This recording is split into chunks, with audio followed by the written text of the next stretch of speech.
আসসালামু আলাইকুম। আশা করি সবাই ভালো আছেন।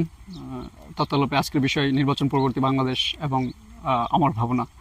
আপনারা জানেন যে গত 2024 5 আগস্ট ছাত্র জনতার গণ অভ্যুত্থানের মধ্য দিয়ে ক্ষমতাসীন সরকারের পালিয়ে যাওয়া এবং তৎপ্রেক্ষিতে অন্তর্বর্তীকালীন সরকারের ক্ষমতা গ্রহণ এবং নানান গুজব, ভার্চুয়াল নিয়ন্ত্রণে দেশ পরিচালনা।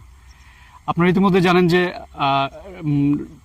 অন্তর্বর্তীকালীন সরকারের প্রধান উপদেষ্টা ডক্টর মোহাম্মদ ইউনূসকে নিয়ে নানান গুজব ভার্চুয়ালি চাওয়ার ছিল। তিনি ক্ষমতা হস্তান্তর করবেন না, তিনি নির্বাচন দিবেন না, বিএনপির ভারপ্রাপ্ত মহাসচিব তারেক রহমান দেশে আসবেন না এবং এমনকি বেগম খালেদা জিয়ার মৃত্যু নিয়েও গুজবের সয়লাভ ছিল ভার্চুয়াল মাধ্যম।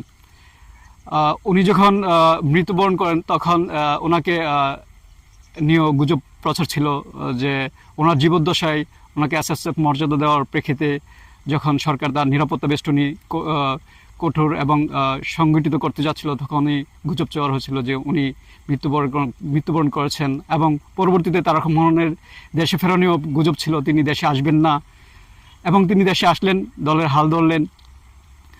তত্ত্বাবধায়ক সরকারের প্রধান উপদেষ্টা ডক্টর মোহাম্মদ ইউনূস তার প্রতিশ্রুতি অনুযায়ী 12ই ফেব্রুয়ারি জাতীয় ত্রয়োদশ সংসদ নির্বাচন ঘোষণা করলেন এবং সফলভাবে তা সমাপ্ত করলেন।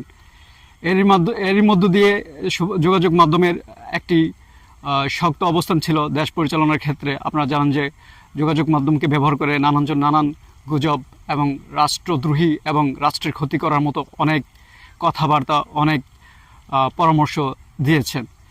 এর মধ্যে তত্ত্বাবধায়ক সরকারের নানান সমালোচনা, ব্যর্থতার মধ্যে দিয়ে এই দেশের জেনজি শ্রেণী বা যাদেরকে আমরা জেনারেশন জেড হিসেবে চিনি বা আরও সহজ করে বললে তরুণ সমাজ দেশ পরিচালনার দেশের বিভিন্ন বিষয়ে গুরুত্বপূর্ণ অবদান রেখেছেন এবং সেটি খুবই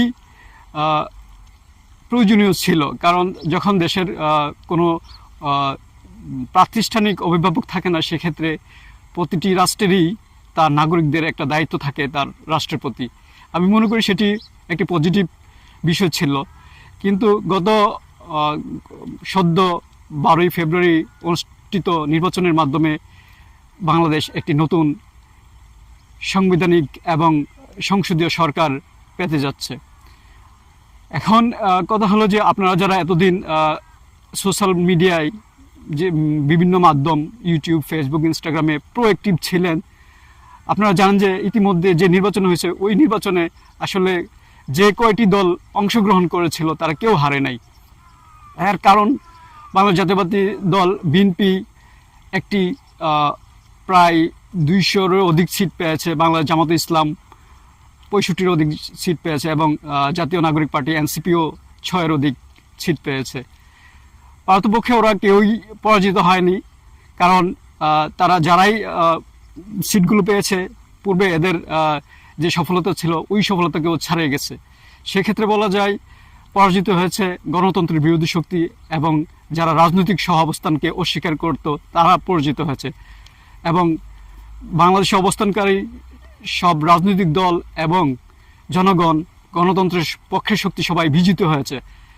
সো এখানে আসলে কেউ কারো বিরুদ্ধে কোনো বিষেধাগার, কোনো শত্রু ভাবাপন্ন মন মানসিকতা লালন করার খুব একটা সুযোগ এখন নেই, কারণ সবাই জুলাইয়ের পক্ষের শক্তি। এখন বিশেষত যারা জেনজি ছিল তাদের কাজ হলো, দেশ যেহেতু একটি গণতান্ত্রিক সরকারের পথে হাঁটতেছে, আপনাদের উচিত আপনাদের দায়িত্ব যেটা এখন যার যার কাজে মনোযোগী হওয়া। জেনজিদের তাদের পড়ার টেবিলে ফিরে যাওয়া উচিত এবং সাধারণ নাগরিক হিসেবে তার প্রোডাক্টিভ যে কাজগুলো আছে তার নিজ নিজ দায়িত্ব পালনে মনোযোগী হওয়া উচিত।